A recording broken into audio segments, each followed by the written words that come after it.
Salut les jeunes et bienvenue dans ce petit unboxing un petit peu spécial puisqu'on va vous parler de la Tailwind 79 et on va accueillir notre stagiaire qui va vous expliquer tout de suite pourquoi elle est très très importante dans l'histoire de Nike.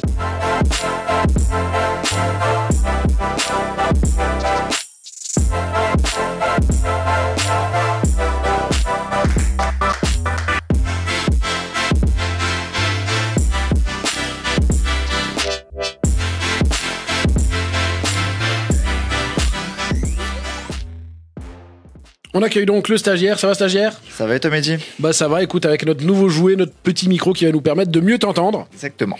Et donc, on veut t'entendre sur la Tailwind. Qu'est-ce que c'est? Explique-nous, l'historique. Alors, la Tailwind, c'est une basket de running qui est sortie en 1978. D'accord, pourtant elle s'appelle Tailwind 79. Exactement, donc elle a été sortie pour le marathon d'Honolulu, donc à Hawaï.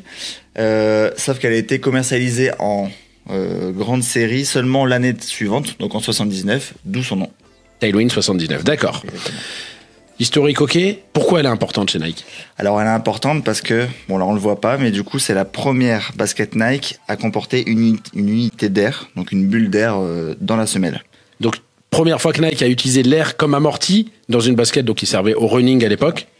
Exactement, donc c'est, comme on l'avait dit déjà, c'est une technologie qui est ramenée par Frank Rudy de la NASA.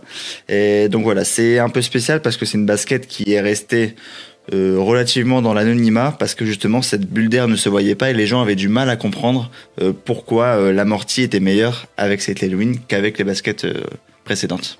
Du coup, qui dit technologie qui ne se voit pas, dit évolution chez Nike, qui dit bulle visible, du coup air visible, et donc Air Max. Et là, on a la version Air Max 4 de la Tailwind. Exactement, donc celle-là, elle est sortie en 1999. Elle prend un peu la suite de la Air Max 98, donc la Air Max TN, la TN plutôt qu'on connaît tous. Alors, il y a la Air Max 98 et la TN. Elles sont sorties toutes les deux en 98 et celle-là en 99. Donc elle prend vraiment cette inspiration. On a du coup les bulles d'air sur l'arrière du pied et également sur l'avant du pied.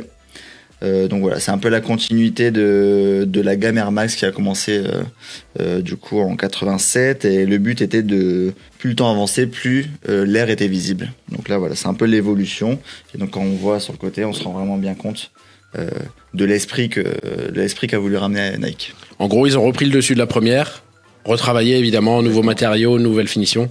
Ils l'ont mis sur une semelle avec de l'air visible et ça nous a donné donc la Air Max Tailwind 4. Un esprit vraiment beaucoup plus street qui était plus recherché à l'époque de la 98. Eh ben, merci beaucoup pour tout ça. Bah, de rien.